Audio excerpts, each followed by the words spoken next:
नमस्कार विद्यार्थी बंधुगण मु डॉक्टर क्षीरोद चंद्र बेहरा आपण मानकु मोर यूट्यूब चैनल को स्वागत जनाऊँ।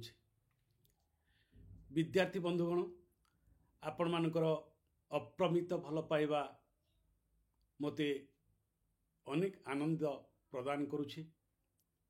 आपण माने यूट्यूब रे जो मतामत रखुचंती ताहा मते आह्लादित करुछि। किछि विद्यार्थी बंधु मते बारंबार अनुरोध करुछंती जे आगकू आसुथिबा ओडिशा लोकसेवा आयोगर युक्त 2 निमित्त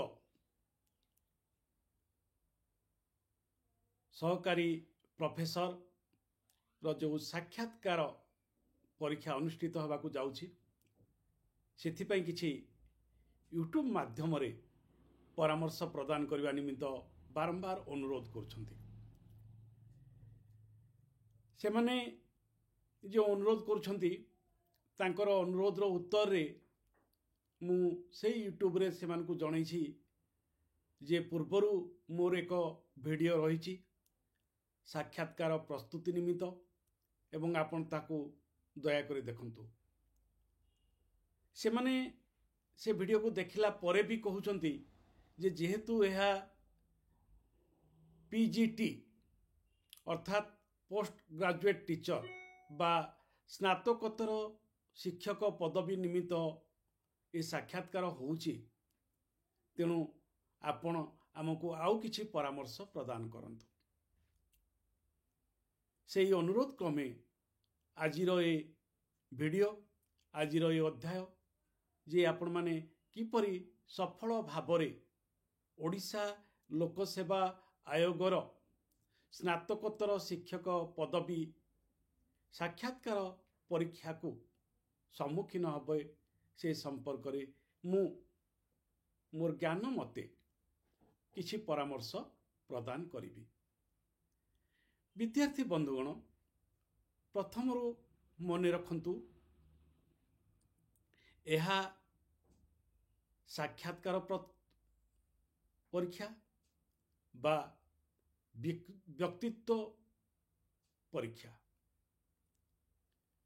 एठारे दुटी जिनिस गुरुत्वपूर्ण गोटे व्यक्तित्व एवं अन्यटी आपणकर ज्ञान ये दुटी रो सम्मिश्रण आपण माने सम्मुखीन हेबे परीक्षक सम्मुखरे।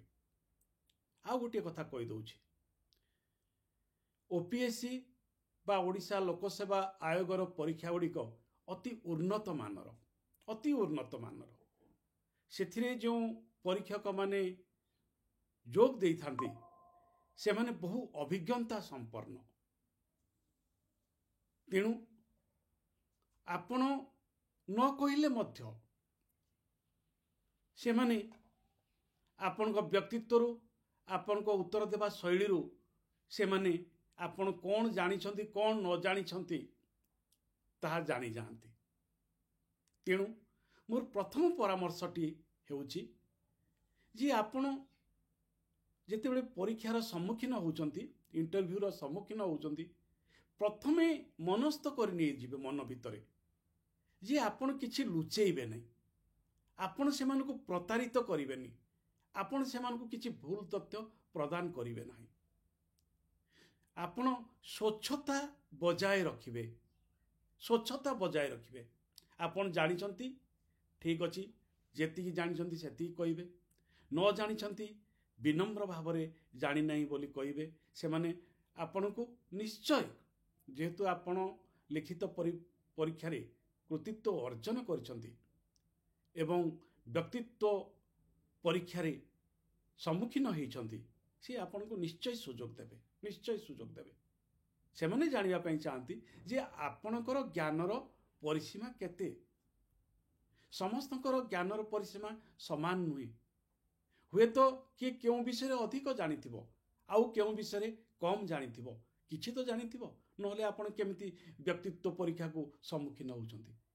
तेणु से माने चेष्टा करिवे ଯେ ଆପଣ କେଉଁ ବିଷୟରେ ଅଧିକ ଜାଣିଛନ୍ତି ଓ ସେ ବିଷୟରେ ଆପଣଙ୍କର ଜ୍ଞାନ ଏବଂ ନିଜସ୍ୱ ବିଶ୍ଳେଷଣ କ୍ଷମତା କ'ଣ, ନିଜସ୍ୱ ଅନୁଶୀଳନ କ୍ଷମତା କ'ଣ। ତେଣୁ ଆପଣ ନିଜସ୍ୱ ଅନୁଶୀଳନ କ୍ଷମତାକୁ ପାରଦର୍ଶିତାର ସହିତ ସେଠାରେ ଉପସ୍ଥାପନ କରିବେ। କିଛି ଭୁଲ ତଥ୍ୟ ଦେବେ ନାହିଁ ବା ନ ଜାଣିଥିବା ପ୍ରଶ୍ନର ଉତ୍ତରକୁ ଆପଣ ବିନମ୍ରତାର ସହିତ ଅଗ୍ରାହ୍ୟ କରିବେ। କ୍ଷମା କରିବେ ମହୋଦୟ, ମୁଁ ଜାଣିନାହିଁ, ମୋତେ ଆଉ କିଛି ପଚାରି ପାରନ୍ତି, ଏହିପରି ଏକ ବକ୍ତବ୍ୟ ଉପସ୍ଥାପନ କରିବେ। କଣ୍ଠକୁ ସର୍ବଦା ମଧୁର ରଖିବେ, ଉତ୍ତରକୁ ସର୍ବଦା ମଧୁର ରଖିବେ ଏବଂ ଉତ୍ତରଟି ଯେତେ କମ୍ ଶବ୍ଦ ଭିତରେ ଆପଣ କହିପାରିବେ ସେତିକି ଶବ୍ଦ ଭିତରେ କହିବେ। ଅଯଥା ଅଧିକ ତଥ୍ୟ ଅଧିକ କଥା କହିବେ ନାହିଁ। ହୁଏତ ସେଇଠି ଯେଉଁ ଭୁଲଟି ରହିବ ସେ ଭୁଲଟିକୁ ନେଇକି ସିଏ ଆଉ ଗୋଟିଏ ପ୍ରଶ୍ନ ପଚାରିବେ ଯେଉଁଥିରେ ଆପଣ ଅଧିକ ଅସୁବିଧାର ସମ୍ମୁଖୀନ ହେବେ। ତେଣୁ ଉତ୍ତରଟି ଅତି ସଂକ୍ଷିପ୍ତ ହେବା ଦରକାର, ସୁମିଷ୍ଟ ହେବା ଦରକାର ଏବଂ ସବୁଠୁ ବଡ଼ କଥା ହେଉଛି ବିଦ୍ୟାର୍ଥୀ ବନ୍ଧୁଗଣ, ସେଥିରେ ବସିଥିବେ 4-5 ଜଣ ବସିଥିବେ। ଯେଉଁ ପରୀକ୍ଷକ ମହୋଦୟ ସେ ପ୍ରଶ୍ନଟି ପଚାରିଛନ୍ତି ସେହି ପରୀକ୍ଷକଙ୍କ ଆଖିକୁ ଚାହିଁ ଉତ୍ତରଟି ଦେବେ ଏବଂ ତାଙ୍କୁ ଚାହିଁବା ସହିତ ଆପଣ ତାଙ୍କୁ ଚାହିଁ ଉତ୍ତର ଦେବା ସହିତ ଆପଣ ଯିଏ ଅଧ୍ୟକ୍ଷତା କରୁଥିବେ ଚେୟାରମ୍ୟାନଙ୍କୁ ମଧ୍ୟ ଟିକେ ଚାହିଁବେ ଏବଂ ପାଖରେ ବସିଥିବା ଅନ୍ୟ ପରୀକ୍ଷକଙ୍କୁ ମଧ୍ୟ ଟିକେ ଚାହିଁବେ। ତେଣୁ ଗୋଟିଏ ଉତ୍ତର ଯେତେବେଳେ ଆପଣ ଦେଉଛନ୍ତି ଆଖିରେ ଆଖି ମିଳାଇ ଉତ୍ତରଟି ଦେବେ। ସେଇଠୁ ଜଣାପଡ଼ିବ ଯେ ଆପଣଙ୍କର କନଫିଡେନ୍ସ କେତେ ଅଛି, ଆପଣ ସେ ବିଷୟରେ କିଛି ପାରଦର୍ଶୀ ଅଛନ୍ତି। ଆଖିରେ ଆଖି ମିଳେଇ ସମଷ୍ଟ ଭାବରେ ସ୍ମିତ ହସ ସହ, ଅଳ୍ପ ହସି, ସାମାନ୍ୟ ହସି, ସହାସ୍ୟ ଯେଉଁଟା କୁହାଯିବ, ସହାସ୍ୟ ସହ ଆପଣ ଉତ୍ତରଟି ପ୍ରଦାନ କରିବେ। ଏବଂ ଆପଣ ଯେହେତୁ ଲିଖିତ ପରୀକ୍ଷାରେ ଉତ୍ତୀର୍ଣ୍ଣ ହୋଇଯାଇଛନ୍ତି, ଆପଣ ପାଖରେ ଯଥେଷ୍ଟ ସମୟ ଅଛି। ଆପଣ ଘରେ ଅଇନା ସମ୍ମୁଖରେ ଏହାର ବାରମ୍ବାର ଅଭ୍ୟାସ କରିବେ। ଆପଣ କେଉଁ ଭଏସ୍ର ପିଚ୍ କେତେ ରହିବ, କେଉଁ ପ୍ରକାର ମଡୁଲେସନରେ ଆନ୍ସରଟି କରିବେ, କେତେ କମ୍ ମୁଖଭଙ୍ଗୀ କରିବେ ଏବଂ କେତେ ହସିବେ, କେତେ ସ୍ମାଇଲ୍ ଦେଇକି ଉତ୍ତରଟି ଦେବେ, ସେସବୁ ଆପଣଙ୍କୁ ପୂର୍ବରୁ ଅଇନା ସମ୍ମୁଖରେ ଅଭ୍ୟାସ କରିବା ପାଇଁ ପଡ଼ିବ। ଇଏ ହେଉଛି ପ୍ରଥମ କଥା। ଦ୍ୱିତୀୟ କଥାଟି ଆସନ୍ତୁ, ଯେହେତୁ ଆପଣ ସ୍ନାତକୋତ୍ତର ଶିକ୍ଷକ ପଦବୀ ନିମିତ୍ତ ପରୀକ୍ଷାର୍ଥୀ ଅଛନ୍ତି, ଆବେଦନ କରିଛନ୍ତି, ତେଣୁ ଆପଣ ଯେଉଁ ବିଷୟର ହେଇଥାନ୍ତୁ ନା କାହିଁକି ସେହି ବିଷୟର +2 ଯୁକ୍ତ 2ର ସିଲାବସ୍ ସମ୍ପର୍କରେ ସମସ୍ତ ଜ୍ଞାନ ଆହରଣ କରିବେ। ସମସ୍ତ ଜ୍ଞାନ ସିଲାବସ୍ରେ ଯେଉଁ ପାଠ୍ୟକ୍ରମ ଅଛି ସେ ପାଠ୍ୟକ୍ରମ ସମ୍ପର୍କରେ ଆପଣଙ୍କର ବିଧିବଦ୍ଧ ଜ୍ଞାନ ଥିବା ଦରକାର। ଏବଂ ଯଦି ସେମାନେ ଚାହାନ୍ତି ଯେ ଆପଣ ଗୋଟିଏ ଶ୍ରେଣୀଗୃହର ଅଧ୍ୟାପକ ବା ଅଧ୍ୟାପିକା ହୋଇ ଆପଣ ଆମକୁ ପଢ଼ାନ୍ତୁ, ତାହେଲେ ସେଇ ଯୁକ୍ତ 2 ଶ୍ରେଣୀର ସିଲାବସ୍ ବା ପାଠ୍ୟକ୍ରମ ଅନ୍ତର୍ଗତ କୌଣସି ଏକ ବିଷୟ ଆପଣ ସେମାନଙ୍କୁ ପଢ଼ାଇ ଶୁଣେଇବେ। ସବୁଠୁ ଭଲ ହେବ ଆପଣ ବିକଳ୍ପ ଦେବେ, କହିବେ ସାର୍ ଯୁକ୍ତ 2 ପାଠ୍ୟକ୍ରମରେ ଏଇ ବିଷୟ ଗୁଡ଼ିକ ଅଛି, ଆପଣ ଏଇ ବିଷୟ ମଧ୍ୟରୁ କେଉଁ ବିଷୟଟି ମୁଁ ଆପଣଙ୍କୁ ପଢ଼ାଇବା ପାଇଁ ଚାହୁଁଛନ୍ତି ପରାମର୍ଶ ପ୍ରଦାନ କରନ୍ତୁ। ଯଦି ସେମାନେ କହିବେ ଏଇ ବିଷୟଟି ପଢ଼, ଆପଣ ସେଇ ବିଷୟଟି ପଢ଼େଇବେ। ଯଦି ସେମାନେ କହିବେ ତମେ ନିଜେ ଯାହା ଚିନ୍ତା କରୁଛ ପଢ଼ାଅ, ତାହେଲେ ଆପଣ ନିଜେ ଯେଉଁଠି ଚୟନ କରିବେ ସେ ବିଷୟଟି ପଢ଼ାଇବେ। କେଉଁ ବିଷୟଟି ଚୟନ କରିବେ ଦେଖନ୍ତୁ, ଚେଷ୍ଟା କରିବେ ଟିକେ ଜଟିଳ ବିଷୟକୁ ପଢ଼ାଇବା ପାଇଁ। ହାଲୁକା ବିଷୟଟି ପଢ଼େଇ ଦେଲେ ହୁଏତ ସେମାନେ ଆପଣଙ୍କ ପଢ଼େଇବା ଶୈଳୀରେ ପ୍ରଭାବିତ ନ ହୋଇପାରନ୍ତି। ତେଣୁ ଆପଣ ଟିକେ କଠିନ ବିଷୟକୁ ନେବେ। ପ୍ରଗଳ୍ଭ ହୋଇ କହିବେ ନାହିଁ। ଯେହେତୁ ଆପଣ ଯୁକ୍ତ 2 ଶ୍ରେଣୀର କୋମଳମତି ବିଦ୍ୟାର୍ଥୀମାନଙ୍କୁ ପାଠ ପଢ଼ଉଛନ୍ତି, ତେଣୁ ପ୍ରଗଳ୍ଭ ହୋଇ ଯଦି ଆପଣ କହିଯିବେ ତାହେଲେ ହୁଏତ ବିଦ୍ୟାର୍ଥୀମାନେ ତାହାକୁ ଗ୍ରହଣ କରିବା ପାଇଁ ସମ୍ଭବ ହୋଇପାରିବେ ନାହିଁ, ଗ୍ରହଣ କରିପାରିବେ ନାହିଁ। ତେଣୁ ଆପଣ ରହି ପଜ୍ ଦେଇକି ରହି ବୁଝେଇବା ଭଙ୍ଗୀରେ ଆପଣ ସେମାନଙ୍କୁ ପଢ଼େଇବେ। ତେଣୁ ଏହା ମନେ ରଖିବେ ଯେମିତି ଆପଣ ଯଦି ଦେଖିବେ ଅନେକ ସମୟରେ ବକ୍ତୃତା ପ୍ରତିଯୋଗିତାରେ ଘୋଷିକି ଆସିଥାନ୍ତି ଏବଂ ଅଭିନୟ ସହକାରେ ଘୋଷି ଘୋଷି ସେ କଥାତକ କହିଯାଆନ୍ତି। ତାହା କରିବେ ନାହିଁ, ଅଭିନୟ କରିବେ ନାହିଁ। ଜଣେ ଶିକ୍ଷକ ଭାବରେ ପରାମର୍ଶ ପ୍ରଦାନ କରି ଆପଣ ଗୋଟେ ବୃହତ୍ତର ଦୃଷ୍ଟିକୋଣରୁ ସେ ପାଠଟିକୁ ଅଧ୍ୟୟନ କରାଇବେ ବା ପଢ଼ିକି ତାକୁ ଶୁଣାଇବେ। ଯଦିଓ ସେମାନେ ବିଶିଷ୍ଟ ଜ୍ଞାନୀ ଲୋକ, ସେମାନେ ଯୁକ୍ତ 2ର ବିଦ୍ୟାର୍ଥୀ ନୁହନ୍ତି, ତେଣୁ ଆପଣ ଟିକେ ମେଧା ଶକ୍ତି ଉପରେ ଇଣ୍ଟେଲେକ୍ଚୁଆଲ ଲେବୁଲରେ ଟିକେ ପ୍ରଲେପ ଦେବେ, ଟିକେ ଇଣ୍ଟେଲେକ୍ଚୁଆଲ ପ୍ରଲେପ ଦେବେ, ଟିକେ ମେଧା ଶକ୍ତି ସମ୍ପନ୍ନ ବିଷୟଟିକୁ ଆଲୋଚନା କରିବେ ଏବଂ ଲେଖକ ଉପରେ ବିଶେଷ କିଛି କହିବେ ନାହିଁ। ଯେଉଁ ବିଷୟଟି ଆପଣ ପଢ଼ିବେ ତାର ପ୍ରାସଙ୍ଗିକତା, ତାର ପ୍ରସ୍ତ୍ରିୟତା, ପ୍ରାସଙ୍ଗିକତା ଏବଂ ପ୍ରସ୍ତ୍ରିୟତା ପର୍ସପେକ୍ଟିଭ, ତାହା କେତେ ଗୁରୁତ୍ୱପୂର୍ଣ୍ଣ ଏବଂ ତାହା ବିଦ୍ୟାର୍ଥୀଙ୍କର କେଉଁ ଜ୍ଞାନକୁ ପ୍ରସାରିତ କରିବ ସେ ଦୃଷ୍ଟିକୋଣରୁ ଆପଣ ତାକୁ ଆଲୋଚନା କରିବେ। କେଉଁଥିପାଇଁ ସେ ପାଠ୍ୟକ୍ରମଟି ପିଲାଙ୍କ ଭିତରେ ଦିଆଯାଇଛି, ପଢ଼ିବା ପାଇଁ ଦିଆଯାଇଛି ଏବଂ ସେହି ପାଠରୁ ବିଦ୍ୟାର୍ଥୀମାନେ କ'ଣ ଶିକ୍ଷା କରିବେ ଏବଂ ନିଜ ଜୀବନରେ ତାକୁ କିପରି ପ୍ରୟୋଗ କରିବେ ଏବଂ ତାହା ଜ୍ଞାନର ବିକାଶରେ କିପରି ସହାୟକ ହେବ, ଏ ସମ୍ପର୍କରେ ଆପଣ ନିଶ୍ଚୟ କହିବେ ଏବଂ ଶେଷରେ ଆପଣ ଲେଖକଙ୍କ ସମ୍ପର୍କରେ କହିବେ। ପ୍ରଥମେ ଲେଖକଙ୍କ ସମ୍ପର୍କରେ କହିବେନି, ନହେଲେ ତାହା ପାରମ୍ପରିକ କ୍ଲାସରୁମ୍ ହେଇଯିବ। ତେଣୁ ଆପଣ ଯେତେବେଳେ କ୍ଲାସରୁମ୍ ଟିଚିଂ ଦେବେ ସେତେବେଳେ ନଭେଲ୍ଟି ଉପରେ ଗୁରୁତ୍ୱପୂର୍ଣ୍ଣ ଦେବେ। ଆକର୍ଷଣୀୟ ଶୈଳୀରେ କିପରି ଆପଣ ସେ କ୍ଲାସଟି ନେଉଛନ୍ତି ତାହା ଦେଖିବେ ଏବଂ ଆକର୍ଷଣୀୟ ଶୈଳୀରେ ଆପଣ ଯଦି ପଢ଼େଇବେ ତାହେଲେ ବିଦ୍ୟାର୍ଥୀମାନେ ଆଗ୍ରହ ସହକାରେ ଶିକ୍ଷକଙ୍କୁ ଶୁଣିବେ। ତେଣୁ ପାରମ୍ପରିକ ଶୈଳୀରେ ନ ପଢ଼ାଇ କିଛି ନୂତନ ଶୈଳୀରେ ନିଜେ ଆପଣ ଆବିଷ୍କାର କରିବେ ଯେ ମୁଁ କିପରି ପଢ଼ାଇଲେ ତାହା ଆକର୍ଷଣୀୟ ହେବ ଏବଂ ତାହା ମଧ୍ୟ ଆପଣ ଅଇନା ସମ୍ମୁଖରେ ଅଭ୍ୟାସ କରିବେ। ଆପଣଙ୍କୁ 2 ମିନିଟ୍ କି 3 ମିନିଟ୍ ସମୟ ଦିଆଯିବ। ସେଇ 2 ମିନିଟ୍ କି 3 ମିନିଟ୍ର ସମୟକୁ ଆପଣ ଯଥାଯଥ ଭାବରେ ବ୍ୟବହାର କରିବେ। ଏଗୁଡ଼ିକ ଅଭ୍ୟାସ କରିବା ନିହାତି ଆବଶ୍ୟକ।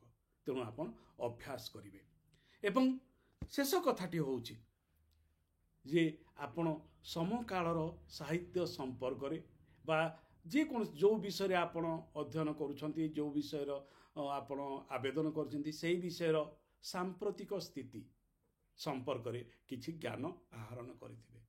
ସମକାଳ ସମ୍ପର୍କରେ ନିଶ୍ଚୟ 1-2ଟା ପ୍ରଶ୍ନ ଆସିବ, ବିଶ୍ୱ ସ୍ତରର, ଭାରତ ସ୍ତରର ବା ଓଡ଼ିଶା ସ୍ତରର, ଯେକୌଣସି ସ୍ତରର। ଧରନ୍ତୁ ରାଜନୀତି ବିଜ୍ଞାନ ହେଉ, ଅର୍ଥନୀତି ବିଜ୍ଞାନ ହେଉ, ରାଜନୀତି ବିଜ୍ଞାନରେ କିଏ ପିସ୍ ପ୍ରାଇଜ୍ ପାଇଛନ୍ତି, କେଉଁଥିପାଇଁ ପାଇଛନ୍ତି, ବା ଅର୍ଥନୀତିରେ କିଏ ନୋବେଲ ପୁରସ୍କାର ପାଇଛନ୍ତି, ଏ ସମ୍ପର୍କରେ ବି ପ୍ରଶ୍ନ ଆସିଯାଇପାରେ। ବା ଭାରତ ବର୍ଷରେ ସର୍ବଶ୍ରେଷ୍ଠ ପୁରସ୍କାର କ'ଣ ହୋଇଛି ସେ ସମ୍ପର୍କରେ, ବା ପଦ୍ମଶ୍ରୀ ପୁରସ୍କାର କିଏ ପାଇଛନ୍ତି, ପଦ୍ମବିଭୂଷଣ କିଏ ପାଇଛନ୍ତି, ବା ଏ ବର୍ଷ ସାଧାରଣତନ୍ତ୍ର ଦିବସରେ କିଏ ମୁଖ୍ୟ ଅତିଥି ଥିଲେ। ଯଦି ରାଜନୀତି ବିଜ୍ଞାନ ରହିଥାନ୍ତି ବା ଅର୍ଥନୀତି ରହିଥାନ୍ତି, ଏମିତି ପ୍ରଶ୍ନ ଆସିବ। ଯଦି ସାହିତ୍ୟ କଥା ହେଇଥାଏ ତାହେଲେ ଜ୍ଞାନପୀଠ ପୁରସ୍କାର ଆମର କେତେ ଜଣ ପାଇଛନ୍ତି, ବା ଏ ବର୍ଷ ସାହିତ୍ୟ ଏକାଡେମୀ ପୁରସ୍କାର କିଏ ପାଇଛନ୍ତି, ଏ ସମ୍ପର୍କରେ ମଧ୍ୟ ପ୍ରଶ୍ନ ଆସିପାରେ। ତେଣୁ ବିଭିନ୍ନ ସମୟରେ ଯେଉଁ ବିଭିନ୍ନ ପ୍ରଶ୍ନ, ଏ ବିଭିନ୍ନ ପୁରସ୍କାର ସବୁ ଦିଆଯାଉଛି ସେ ସମ୍ପର୍କରେ ମଧ୍ୟ ପ୍ରଶ୍ନ ଆସିପାରେ। ସେ ସମ୍ପର୍କରେ ମଧ୍ୟ ଆପଣ ସଚେତନ ରହିବେ। ଶେଷରେ ଗୋଟିଏ କଥା ମୁଁ କହିବି, ଯେହେତୁ ଏହା ବ୍ୟକ୍ତିତ୍ୱ ପରୀକ୍ଷାର ସାକ୍ଷାତକାର, ତେଣୁ ଆପଣ ଭଲ ପରିଧାନ ପିନ୍ଧିକି ଯିବେ। ଭଲ ପରିଧାନ କହିଲେ ଦାମୀ ପରିଧାନ ନୁହେଁ, ମନେ ରଖନ୍ତୁ। ଭଲ ପରିଧାନ କହିଲେ ଦାମୀ ପରିଧାନ ନୁହେଁ। ଆପଣଙ୍କ ସ୍ୱାସ୍ଥ୍ୟକୁ ନେଇକି, ଆପଣଙ୍କ ଚେହେରାକୁ ନେଇକି ଆପଣ ସାର୍ଟ ବା ଶାଢ଼ୀ ପିନ୍ଧିବେ। ଆପଣଙ୍କର ଯଦି ମହିଳା ହେଇଥାନ୍ତି ତାହେଲେ ମୁଁ ଅନୁରୋଧ କରିବି, ଦୟାକରି ବେଶୀ ଗୁଡ଼ାଏ ଗହଣା ପିନ୍ଧିକି ଯିବେ ନାହିଁ, ବିଶେଷ କରି ଲମ୍ବା କାନଫୁଲ ପିନ୍ଧିବେ ନାହିଁ ଏବଂ ଗୋଟେ ଆଖିକୁ ସୁନ୍ଦର ଦିଶୁଥିବା ଶାଢ଼ୀ ପିନ୍ଧିବେ।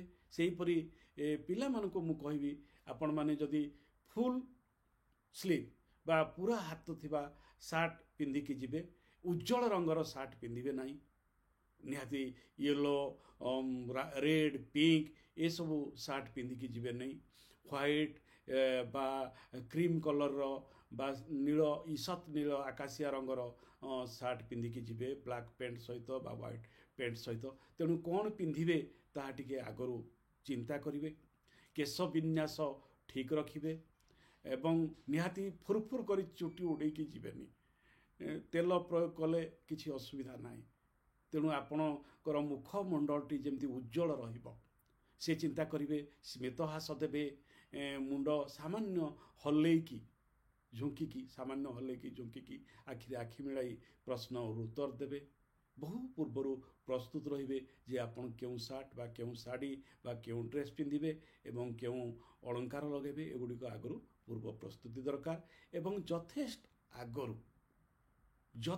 आगरु साक्षात स्थल रे पहुँचे यथेष्ट आगरु कहीं ना आपण जदि ट्रैफिक रे जाम रे रही गले आपनर मानसिक स्थिति दोहली जीव कम खाइकी जीवे एवं पानीय साथी रे नहीं जीवा पूर्व पानीय पानी टिके पीकी जीवे मिरर रे निजको टिके देखिबे केश विन्यास टिके ठीक ठाक करिवे ड्रेस ठीक ठाक करिवे एवं अति शांत भाव मधुर स्मित हस सह आपण साक्षात्कार कक्ष को प्रवेश करिवे समस्त को नमस्कार जणेबे हाँ इंग्राजी शब्द व्यवहार करिवे नाही जदि ओडिया साहित्यर छात्र होइचंती चेष्टा करिवे इंग्राजी शब्द न व्यवहार करने तेणु यहीपरि किछि विषय को आपण सतर्क रहिबे भाबुची आपण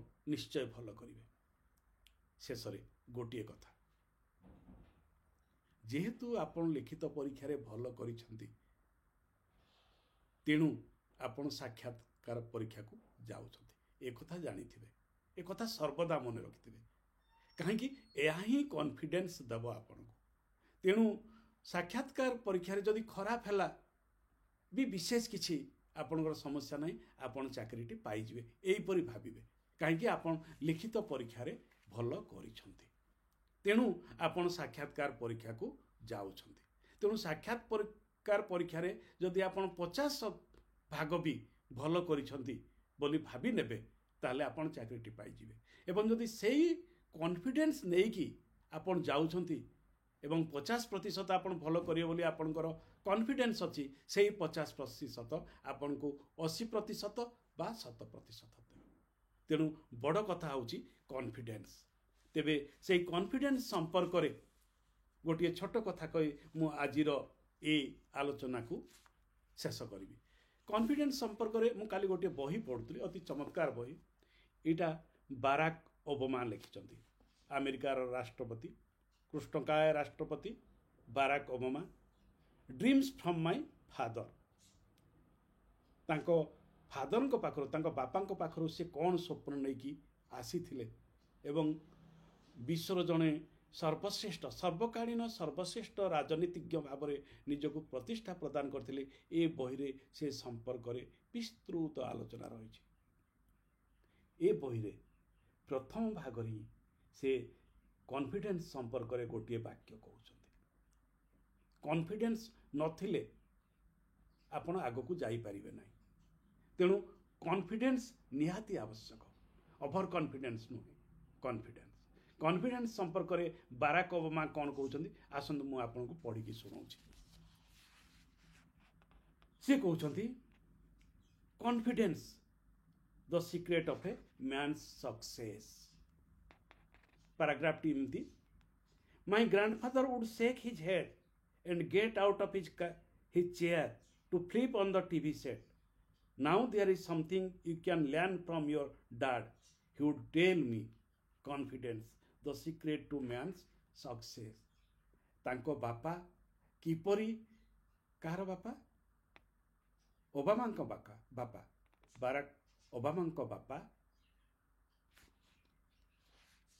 किपरि प्रतिकूल परिस्थिति रे सम्मुखीन होई निजर प्रज्ञा निजर ज्ञान निजर इंटेलिजेंट देखई अन्य जने सफल प्रोफेसर हो पारिथिले ଏବଂ ଜଣେ ଶ୍ଵେତ ମହିଳାଙ୍କୁ ବିବାହ କରିଥିଲେ, ବ୍ରେକ୍ କରିଥିଲେ ଗୋଟେ ପରମ୍ପରାକୁ, ଗୋଟେ ଶ୍ଵେତାଙ୍ଗିନୀକୁ ସେ ବିବାହ କରିଥିଲେ।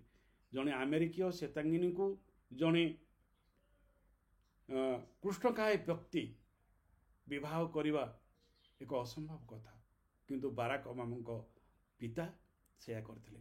ତେଣୁ ବାରାକ ଓବାମାଙ୍କ ପିତାଙ୍କର ଯେଉଁ କନଫିଡେନ୍ସ ଥିଲା, ସେଇ କନଫିଡେନ୍ସ କିପରି ବାରାକ ଓବାମାଙ୍କ ନିକଟକୁ ଆସୁ, ତାହା ତାଙ୍କର ଜେଜେବାପା ଚାହୁଁଥିଲେ ବାରାକ ଓବାମାଙ୍କର।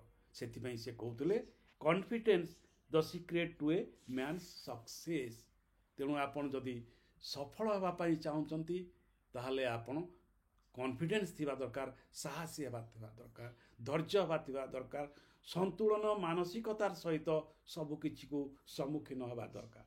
ତେଣୁ ଆପଣ ଯଦି ଏଇ କେତୋଟି ଗୁଣକୁ ପୁଞ୍ଜି କରିବେ, ମୁଁ ଭାବୁଛି ନିଶ୍ଚିତ ଭାବରେ ଆପଣ ବ୍ୟକ୍ତିତ୍ୱ ପରୀକ୍ଷା ବା ସାକ୍ଷାତ ପରୀକ୍ଷାରେ କୃତକାର୍ଯ୍ୟ ହେବେ। ମୋର ସମସ୍ତ ଶୁଭନାଶ ଆପଣଙ୍କୁ, ଶୁଭେଚ୍ଛା ଆପଣମାନଙ୍କୁ, ଆପଣମାନେ ସଫଳ ହୁଅନ୍ତୁ। ଶେଷରେ ଆଉ ଗୋଟିଏ କଥା, କାଲି SSBର PGT ପରୀକ୍ଷାର ଫଳାଫଳ ବାହାରିଛି। ବହୁ ବିଦ୍ୟାର୍ଥୀ ମୋତେ ବ୍ୟକ୍ତିଗତ ଭାବେ ଫୋନ୍ କରି ସେମାନଙ୍କର କୃତଜ୍ଞତା ଜଣାଇଛନ୍ତି। ମୁଁ ତାଙ୍କୁ ସାଧୁବାଦ ଜଣାଉଛି ଏବଂ ଆଶୀର୍ବାଦ କରୁଛି, ସୁମନାଶ ଜଣାଉଛି ଯେ ଆପଣମାନେ ଓଡ଼ିଆ ସାହିତ୍ୟର ଚର୍ଚ୍ଚା ପରିସରକୁ ଉଚ୍ଚମାନକୁ ନିଅନ୍ତୁ। ବିଦ୍ୟାର୍ଥୀମାନଙ୍କୁ ଓଡ଼ିଆ ସାହିତ୍ୟ ସମ୍ପର୍କରେ ବହୁ ଭଲ ଜ୍ଞାନ ପ୍ରଦାନ କରନ୍ତୁ। ଆପଣଙ୍କର ବ୍ୟକ୍ତିତ୍ୱରେ ନୂତନ ବ୍ୟକ୍ତିତ୍ୱମାନେ, ସାହିତ୍ୟିକ ବ୍ୟକ୍ତିତ୍ୱମାନେ ସୃଷ୍ଟି ହୁଅନ୍ତୁ। ଆପଣମାନେ ମାର୍ଗଦର୍ଶକ ହୁଅନ୍ତୁ। ଆଜି ପାଇଁ ଏତିକି ରହୁଛି। ବିଦ୍ୟାର୍ଥୀ ବନ୍ଧୁଗଣ, ଆପଣମାନଙ୍କର ପରାମର୍ଶ ଅପେକ୍ଷା କରିବି। ଏ ଭିଡ଼ିଓଟି କିପରି ଲାଗିଲା ଏବଂ ଆଗକୁ ଆଉ କ'ଣ ଆଲୋଚନା କରିବା, ଦୟାକରି ମୋର କମେଣ୍ଟ ବକ୍ସରେ ଲେଖିବେ। ବର୍ତ୍ତମାନ ପାଇଁ ରହୁଛି। ନମସ୍କାର ଓ ଧନ୍ୟବାଦ।